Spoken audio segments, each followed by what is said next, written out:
Good evening, everyone, and welcome to the Brian Crombie Radio Hour on Saga 960. I've got an interesting young lady to introduce you tonight. Leanne Monaghan is her name.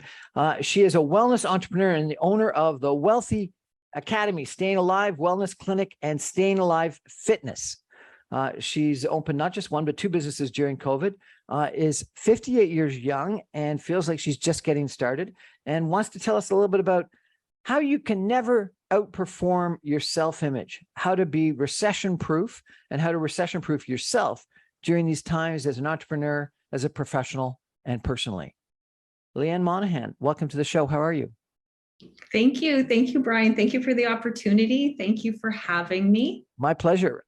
So I got to ask you, these paintings that are in behind your head are with females with like roses, fascinators on top of them. Tell me what that's all about. Well, you know what, Brian, I'm glad you asked that question because it exactly represents what I'm talking about today. These are all women that are unfolding. And that's the whole topic about how we can unfold, how we can really question who we are during these times so that we actually can thrive and create a new version of ourselves and one that can lead us through these challenging times. So you wanted in your opening bio for me to reiterate that you're 58 years young and that you're just getting started. Why is that important for you to tell us all that you're 58 years young and you're just getting started? Well, again, it's about how I've reinvented myself over the years. And honestly, I just feel like I'm getting started with instead of looking at aging as, it's the end of your life. I'm just thinking this is just the beginning. I mean, I've accumulated all of the wisdom, not all of it, of course, it's always in progress, but all of the life lessons and how I've changed and overcome challenges. And I just want to be able to pass this message on and just help people because, I mean, in these times, over 60% of the people are suffering with anxiety and fear and doubt. And honestly, it doesn't have to be that way. You can change it. Lisa LaFlamme, 58 years young, Yes. was just fired by CTV. And some people think that's all about ageism. What do you think? It could be about ageism, but for Lisa, I would say, looking at this from another perspective, I mean, this is one door closes, another door opens. Right. And I just feel it's a huge opportunity for her. Yes, she'll have to go through a process, but, in my way of thinking, good to go through that process. It's happening for me. It's not happening to me. So you said that lots of people have anxiety and have and the levels of anxiety have increased during the last couple of years. Have you got some statistics on that and why? Okay, so Stats Canada, this is where I got the information from. So before COVID in 2019, there were 1 in 5 Canadians that were suffering from anxiety. Then in 2021, it went up to 2 out of 5 Canadians. And now the latest stat that I went with was in the spring, and that was 3 out of 5. I would wager that it's probably higher right now as we're heading into, different economic times. So that means 60% of the population are struggling right now. And as an entrepreneur, that means, you could be struggling or your competition can be struggling. And what does that mean? And how can we change that? How can we turn it around? Why do you think it's so high?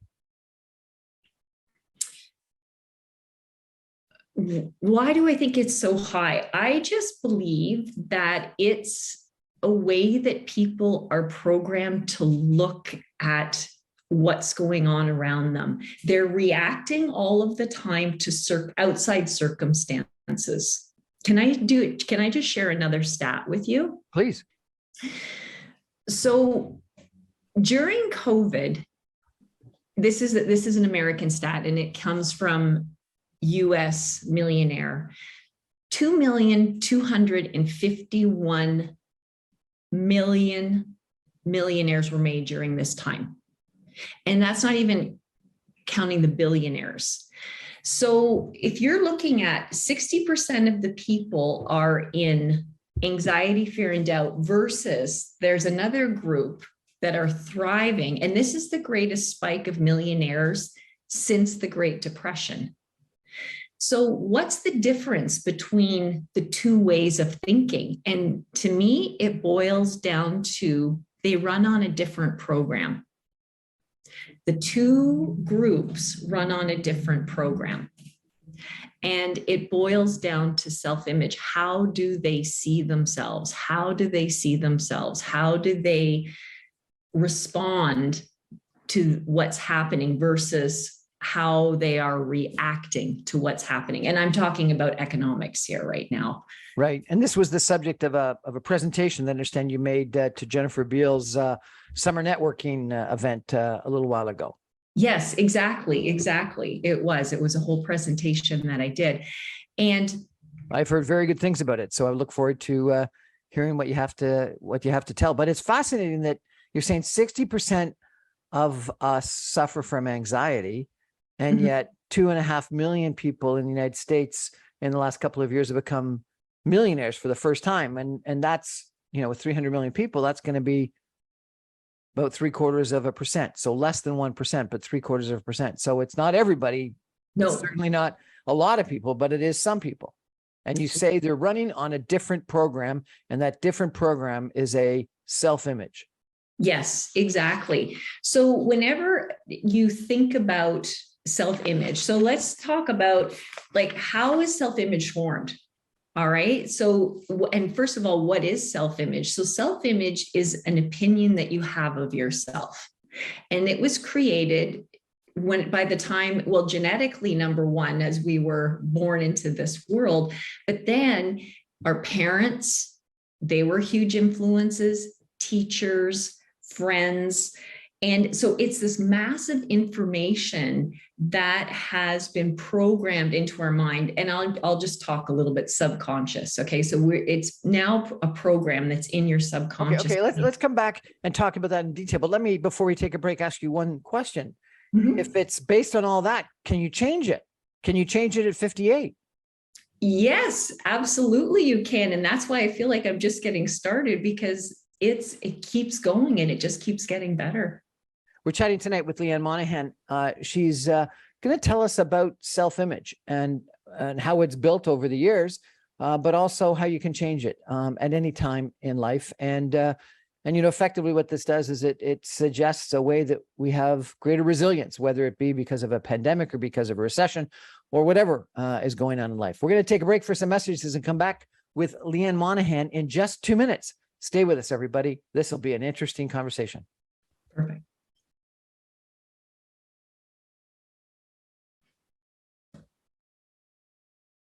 Welcome back, everybody, to the Brian Crombie Radio Hour on Saga 960. We're chatting tonight with Leanne Monahan, who's really got an interesting background, and she's going to tell us a lot about her background. She's going to tell us about self-image. She's going to talk to us about resilience. She's going to talk to us about anxiety and the challenge that anxiety creates in our life, in our society, and how we get over it. At 58 years young, Leanne is just getting started, she says. She has defeated cancer, mitigated problems like thyroid, menopausal issues, and she personally knows how hard aging can be physically, mentally, and emotionally. Determined to overcome cancer, she supported conventional medicine with a healthy living approach. She embraced clean eating, hydrotherapy, intermittent fasting, and exercise to support her recovery. She has been cancer-free since 2003. Leanne was raised in a family with alcoholism, mental illness, is a sexual abuse survivor, and has had to deal with the repercussions firsthand. She faced her own demons of weight, addiction, and low self-worth. Through her life's journey, Leanne wants to help others with her message of mindset, tapping into intuition and how to nourish and move your body for personal well-being through her business, The Wealthy Academy, Staying Alive Wellness Clinic, and Staying Alive Fitness. Wow. You've gone through a lot. Yes.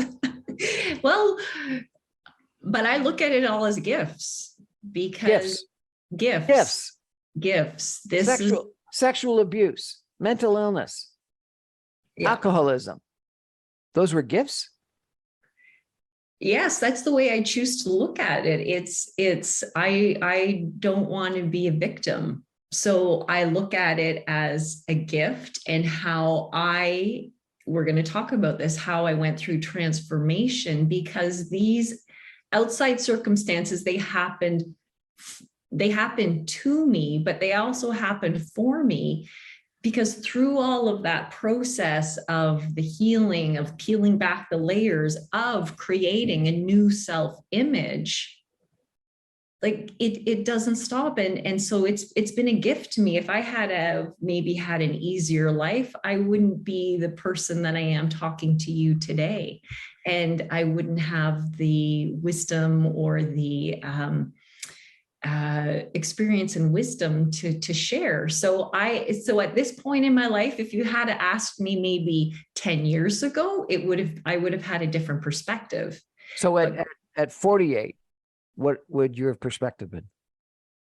At 48, I was full of anxiety. I had low self-esteem. I mean, on the outside, everything looked really good. I mean, I had a good business. I was, doing well health-wise, and on the outside everything looked really well, but on the inside it was a different story. I was running on a program of anxiety. Every time I would open up the door to the gym, I'd be like, okay, is today the day that I'm going to lose the business? Even though, I mean, I'm doing well. Or, I had these wild thoughts in my head all the time, like the imposter syndrome, like, who am I at 48 to be training people? Or who am I to say this? And I don't have a place at the table. Even, at 48, I would have been really intimidated to be here on the show. I don't know that I would have done it. So, I was operating under a lot of false programming. None of it was true. None of it was true. So here at 58, I feel like I'm just getting started. Yes, I had butterflies in my stomach before I started to talk with you. I mean, you're a very well accomplished man, very well educated. And, so I had butterflies in my stomach, but I'm like, wow, what an incredible opportunity. And how can I help? How can I serve people by, being here on your platform? So it's a different way to look at it. So tell me what happened between 48 and 58 that changed your self-image and changed your attitude. Okay, so I love this question. Thank you. So what happened is that I got sick and tired of being sick and tired. You got sick and tired of being sick and tired. And tired of I was sick and tired of that voice in my head just continually beating me down. And it was low grade. It wasn't, it was like a boxing match in between my ears. And then whenever I started on a personal development journey and really started. So this is the first process. Okay. So I started to become aware of these thoughts. So I went through financial hardship whenever I was divorced. Like I didn't know how I was going to put food on the table. My kids are up living the luxury lifestyle and, a big ski resort just north of Toronto. And here's mom, no heat on and to save money. And I'm studying, Why were your kids living this luxury lifestyle if you had no? Well, because with their father, right? They had a different lifestyle than they did with mom. Oh. So that was the difference. Yeah. So there, that started a program for me. So it's like, I don't know how to manage money. I'm not worthy, right? So this programming would have started right back then. So I'm operating on this low grade opinion. The fact is, yeah, exactly. So the fact is, yeah, okay, I went through a financial time, a hardship, but it was my opinion on it that made it into a program.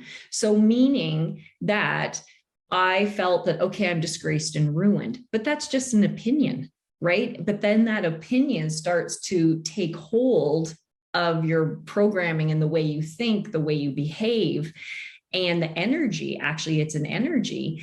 And so I'm just disclosing that. So that's one of the programs. It's interesting. You had this whole list of issues that you've gone through in life, and you didn't mention divorce in the list. Oh, okay. All right. Well, there you go. Now it's even longer. So there you go. It happened for me. So yeah. And so that was one of the first thoughts that I really became aware of. And then I became aware of it. Even though it was like a low grade, it was running the show. It wasn't always in the front, but I became aware of it. Then I started to question it. Like, is this really true? And it's like, no, it's not true. And then you start to, so it's like, you don't 100% believe it, but you can see evidence around you that no, it's not true. You know, your house is paid for. You've done really well. Like, it's not true. Like, this no longer serves you anymore. Then what you do is then you start to create. So you start to create a new image that you have of yourself. So I started to create a new image of myself. And then whenever I started to do that and it started to become my new program, it's like a computer, right? I was running on an outdated program, and all I did was just create a new program that served me, because I've got bigger things to do in my life, right? Like I want to help more people. So I needed to create a self-image that matched where I wanted to go. And so that's what I did. And that was the process. So I went through a lot of different thought patterns that were stuck in my brain. And all I did is just reprogram them. Okay. It sounds fantastic. And we'll delve into some of the stages that you went through in that recreation. Yeah. But this was between 48 and 58. And so I'm wondering what was different after the divorce and the financial hardships that was the catalyst to you reinventing who you are and reinventing your self-image versus previously when you similarly had challenges and somehow you overcame those challenges. And you talk about sexual abuse and alcoholism and mental health issues when you were a child. So I presume you had some challenges at 18 or 28 or 38 as well. Yeah. How did you get over those, and why was the result so different then than it is between 48 and 58? You know what? That's a great question, because I really even question if I got over it. So what did I do? I'm a very athletic person. So, I started to get into high performance, like endurance activities, like half Ironman, running marathons. Like, maybe I can run another mile and outrun this program, right? So that was an outlet how I dealt with it, but I didn't have the awareness to recreate, like to create a new version of myself. I managed it, Brian, but I don't know that I actually really dealt with it. So what was it different this time? What was the catalyst to a different solution? Was it a speaker? Was it a book? Was it a motivational something or other? What, like, you did something different after 48 that you didn't do after 18, 28, and 38. What was it? It's okay. So I would say that it's whenever I started menopause. That's probably, I would say, like, it was a combination of a perfect storm. I was sick and tired of being sick and tired. There's a lot of shift physically and hormonally whenever you go through menopause. So I was like, I'm done. I'm done with this. I'm done. It was just a decision. It was just like, I'm done. And I had witnessed, okay, this is great. You're digging it out of me more. I had seen a friend really go through an incredible transformation. She started talking differently. She started showing up differently. And I thought, you know what? I want some of that. And so that's how I started. There you go. Decided that you wanted some of that. Yeah, it was a decision. It's a decision. Fascinating. You've got really quite an impressive website, and you talk about Thank you. some things that you do that are key to your success. And you talk about your story, but you say your life is as good as your mindset. Yes. What do you mean by that? So mindset. Most people, thank you for showing that. So most people, they are living their life through their five senses, right? What they see, hear, smell, taste, and touch. So let's go back to the 60%. So they're seeing something or they're hearing something on the news, they're seeing something on the news, and they're reacting to it.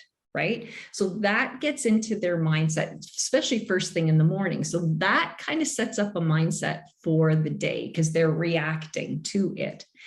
So mindset to me means coming out of the five senses. I mean, you respond to them, but you tap into the mindset of your higher faculties, which are intuition, imagination, will, reason, perception, and memory. So to build. Hold it. Repeat those, please. Okay. Intuition. Imagination. Will. Reason. Perception. And memory. Okay. Fascinating. Okay. And tell me how understanding that's so important.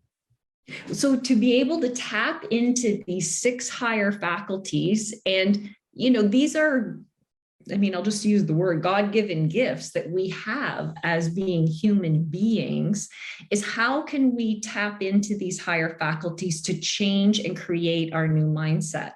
So as we age, like, how often do you use your imagination? I work with people all the time and they're like, Leanne, we haven't used our imagination since we were kids. Like, to create something, right? To create a goal. Or so imagination. So you can create. So I create from my imagination every single day. Like I had a vision of, okay, how it's going to be on this talking to you before I even came onto the show. So is that dreaming or fantasy or manifestation, or what is it? If you use it in a way that you know that you're using your imagination to create something, that is manifestation. Really? That's manifestation. So some, you know, you say you're into athletics and high performance athletics. Some coaches will tell athletes to imagine themselves winning the race, or actually see in their mind them doing a perfect vault or a perfect something or other. Is that what you're talking about? Yeah, that's visualization, right? That's seeing you in the end result, like crossing the finish line, your arms are up, and you know, and you're creating the feeling too. It's not just Brian, you're bringing me deep here today. I like this. Okay. So you're creating an end result. And so you're imagining it, but when you visualize, now you're bringing your senses into it. You see it, right? If you're an athlete, you feel what it's going to feel like to cross that finish line and have that ribbon, you know, you're bursting the ribbon across your chest. You hear the crowd roaring. So in your imagination, you bring your five senses in to make it real. So things are created twice, first in the imagination and second in the physical. And if you imagine yourself losing, will you lose? Yes. And anxiety, if you're fearful, if you're anxious and you always see the downside, if you're always looking at the negative, to a certain extent, aren't you sort of manifesting that negative? You are. You just nailed it. Absolutely. And it's a choice. So thank you for leading me into this, because it's a choice. And this is the first stage, is like becoming aware of your thoughts. Are they serving you, or are they keeping you small, or are they, you know, you're turning them against yourself? So is this just like positive thinking in The Secret? It's similar. Yes. So just don't worry, be happy? Well, I mean, that's a great attitude to have, but we've got power, right? We've got power to create. I mean, you're a man of faith.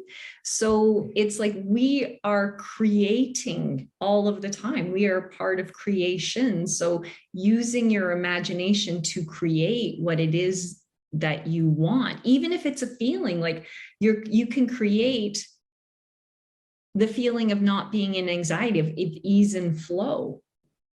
And so that's how do you do that? Because, I have met, Leanne, so many people that are anxious and negative. And I don't know, it's almost impossible to get them out of that. It's like they dwell in that. Yeah. And they can hear what you've said about manifestation and about being more positive and about being creative, but they're just convinced the world is out to get them.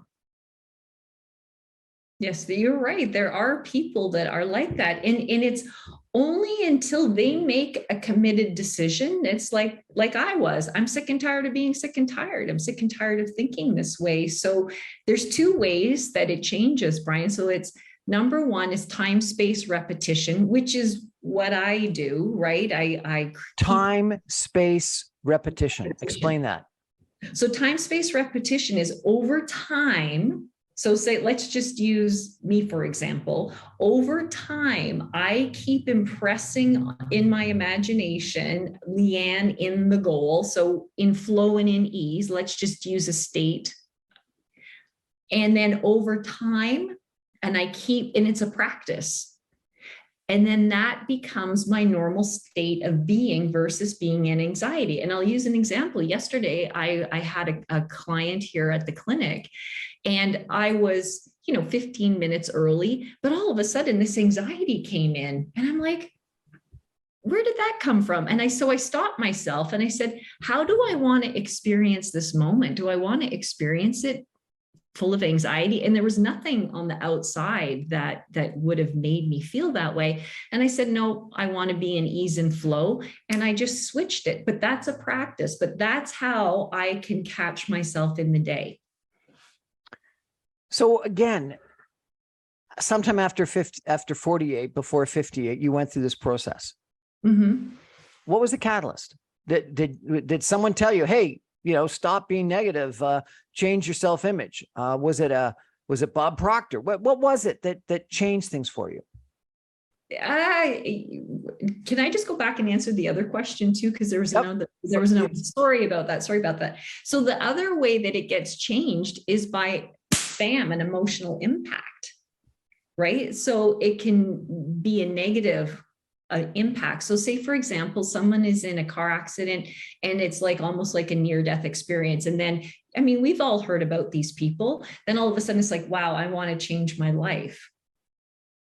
So those are the two ways that you start to change your self-image. Time, space, repetition, like it's a practice. And then number two, an emotional impact.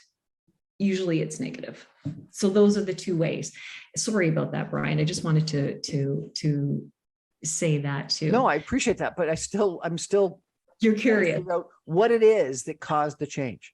How'd you like, I understand that time, space,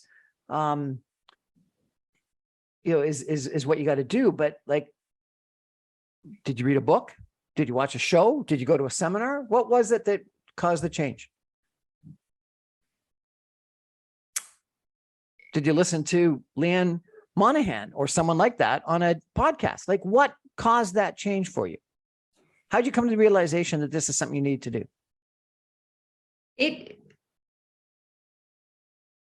You know what? It was a feeling inside. I was just fed up with being fed up.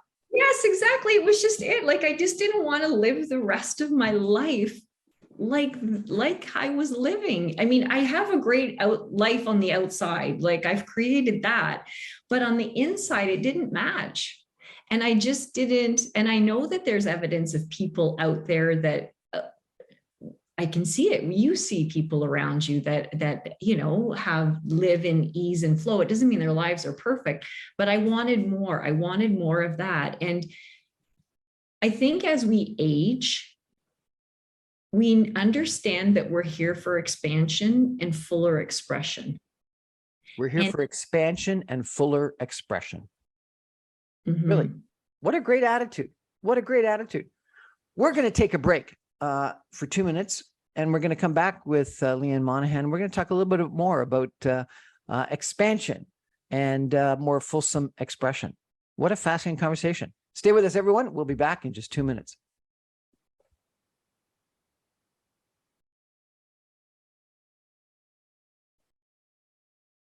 Welcome back, everyone, to the Brian Crombie Radio Hour on Saga 960. I'm having an interesting conversation tonight with Leanne Monaghan. And just let me read you, if I could, her outline for her transformational model.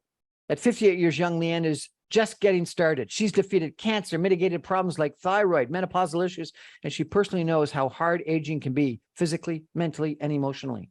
Determined to overcome cancer, she supported conventional medicine with a healthy living approach. She embraced clean exercise, clean eating, hydrotherapy, intermittent fasting, and exercise to support her recovery.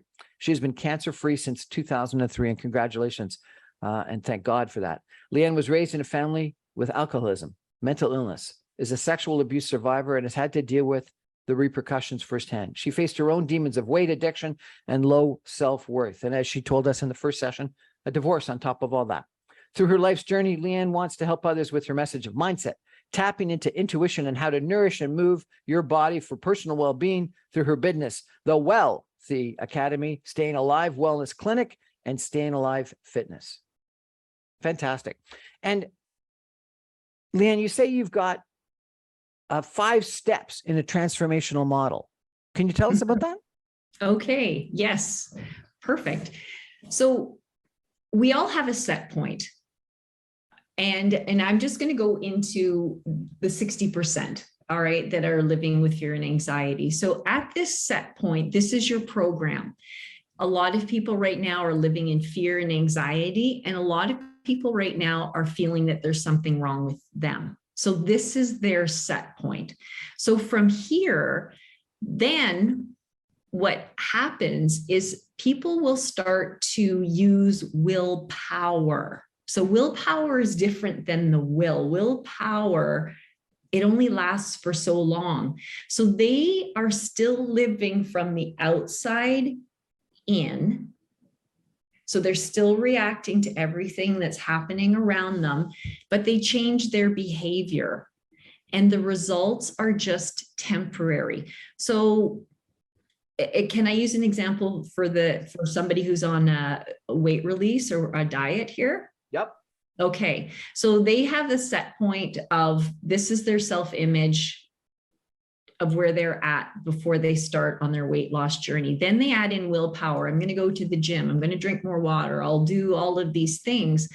And they change their behavior. Results are temporary. And when they add in willpower, there's only a 40% success rate because they haven't changed their self-image to match where they are, where they want to be with, let's just say 10 pounds weight released. Okay.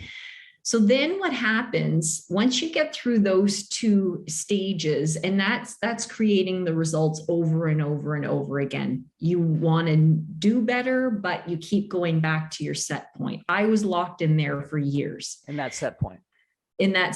Or going, okay, willpower. Okay, today I'm going to do this, and I would be able to maintain it for a week, and then I'd go back to my set point. So the right? unlocking is the first stage. So here is where you start to really become aware of the programming that's keeping you small. You start to question and change your beliefs. Like, is this really true? Is this really true? So, for the example that I gave of the gentleman who went bankrupt, like the fact is, yes, you went bankrupt, but your opinion that you are disgraced and shamed, that's an opinion that you put on it. So at this stage, it would be like, no, that's not really true. And you can start to question and change those beliefs. So at this point, you're about 60% there. You're 60%. But then you start the stage of unleashing. So this is where you start living from the inside out. This is where you are living and really understanding your 6 higher faculties. And I'll go over them again. Imagination, you're using your intuition. Will, different than willpower, you're holding that image on your mind with your will. Perception, reason, and memory. So here you are in control of you. You live from the inside out. You're creating, at this point, you're creating a new program, and your results start showing faster. Like, results indicate what's going on in your mind, right? So your positive results showing up faster and faster. And then, you're getting really excited. It's like, wow, this is really starting to happen. Then there's the butterfly. There's 100% transformation. So now this becomes your new set point. This becomes your new self-image. And kind of like the Fleetwood Mac song, like, you're never going back again. Like, you will never go back to that set point again, because it just is not a fit anymore. It doesn't fit. Then the whole process starts again. So now it's like, okay, I'm at this new set point. Where's the next place that I want to go? Where do I need to change again in my programming to get me to where I want to go? Like a goal, right? So I know I have this in a linear model, but it's actually circular. It's circular because we're here for expansion and fuller expression. And this never stops. That's the beauty of it. That's when you tap into this model and understand it. That's why this is where life gets exciting. This is why I say at 58 years young, I'm just getting started, because I've embodied this model now. And I understand it. And it's like, okay, yay, I get to recreate me again. So Leanne, help me if you could. I've always been a strong believer in the importance of confidence.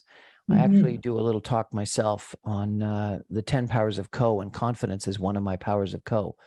How's self-image different than confidence? I believe that confidence comes as a result of your self-image. I think that they're interlocked, but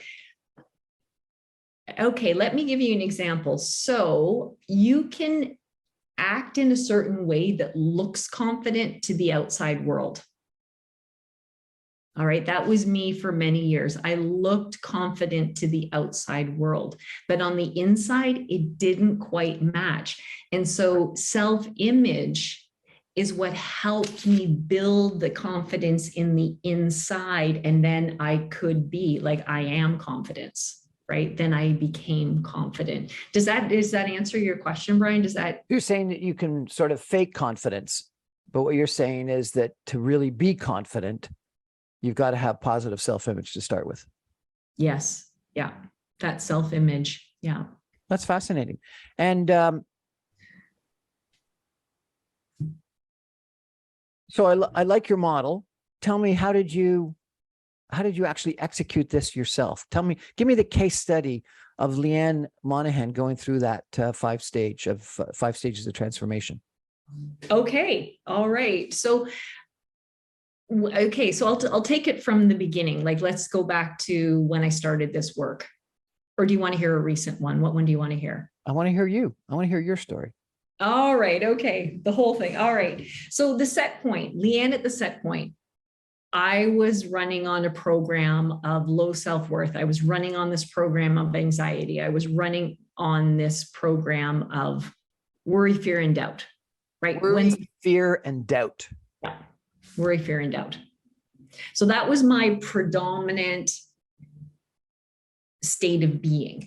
All right. Then I would add in willpower. I'm like, okay, Leanne, you can do this. You've got this. You've got this. And then I might add in, all right, like, look for the evidence that you've created.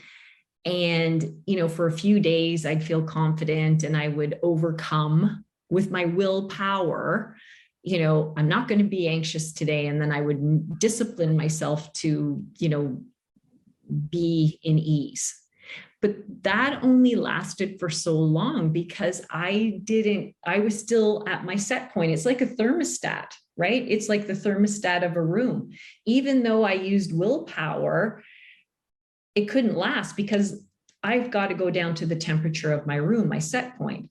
So then when I started to become aware, all right, of the limiting beliefs that I had, of this negative programming, when I started to become aware, so that's at the 60%, then I started to change. Like, is this really true? I question it. Like, is this really true? Like, do you really have anything to be anxious about? Do you really need to be in fear? Like, what is the evidence around you that supports that that is not true?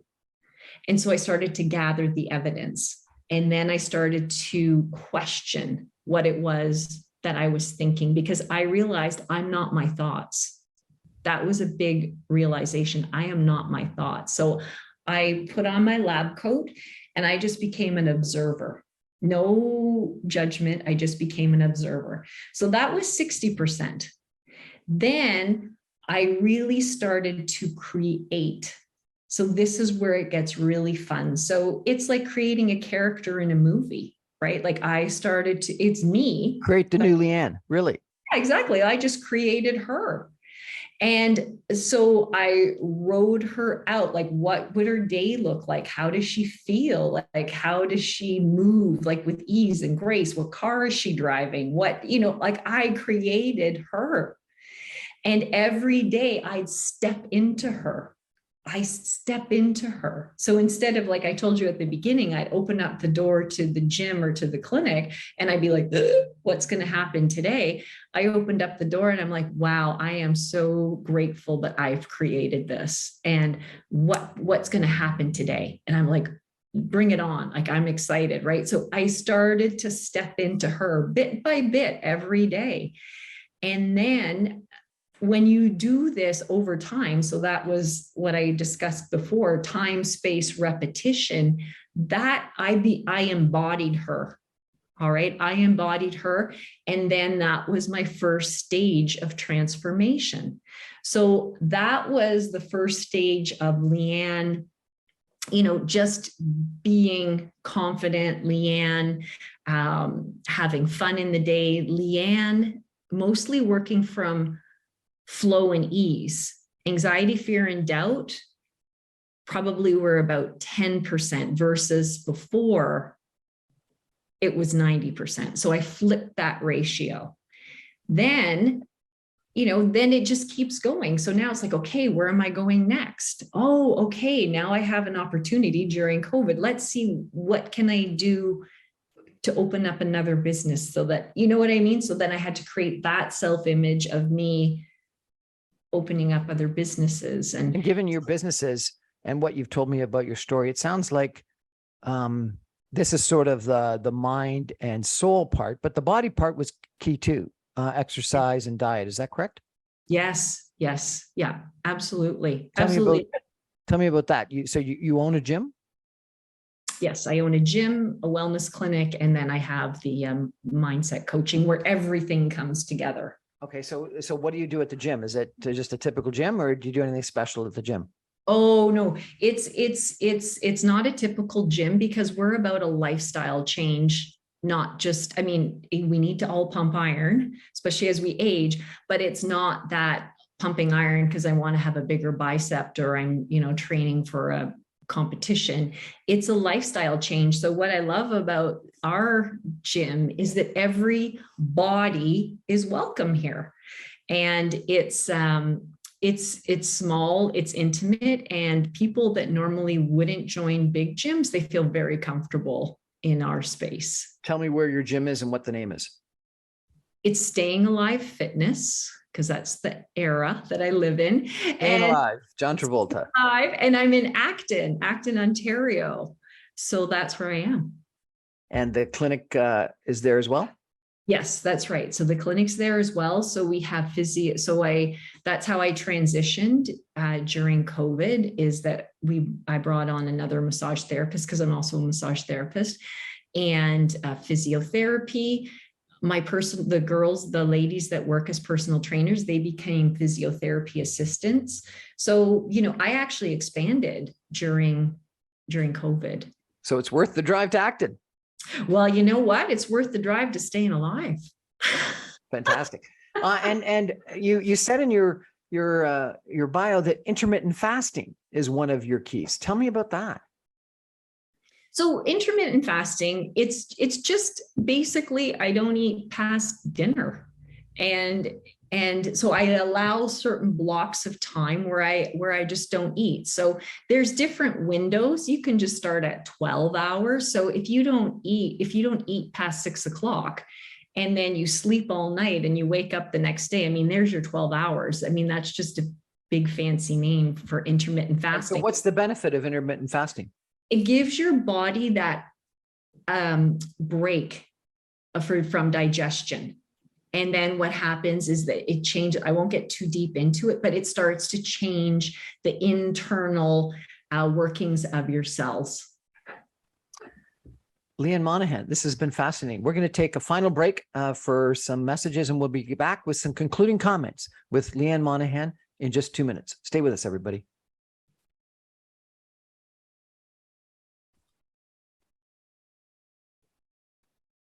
Welcome back, everyone, to the Brian Crombie Radio Hour on Saga 960. I had a really interesting conversation with Leanne Monahan this evening, and she's talked a lot about changing your self-image.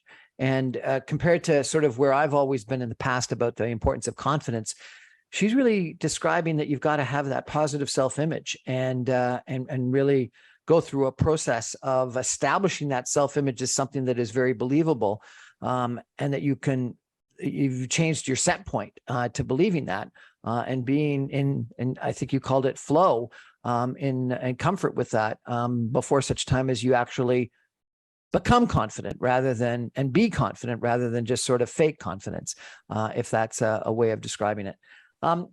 Leanne, the last question I want to ask you, which I think is kind of interesting because it wraps it all together, is that you sign off your emails. Maybe it's all your emails or just the email that you sent to me, but with a great line, a great salutation: expect abundance.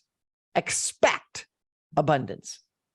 That's a pretty powerful, way to end your emails. Tell me about expect abundance.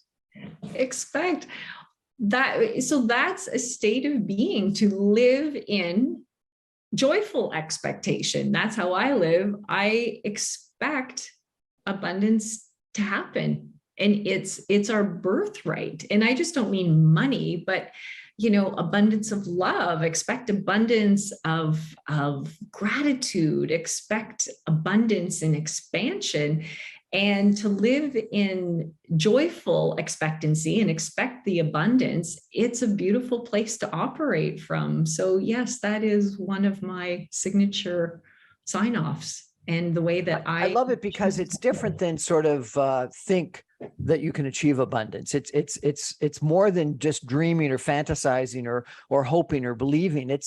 You expect it. Like, what a audacious, belief system is to expect that it's going to happen. Talk about manifesting. It's like it's going to happen, and not just happiness or joy or love or all that, all those wonderful things that we all want to have, but abundance.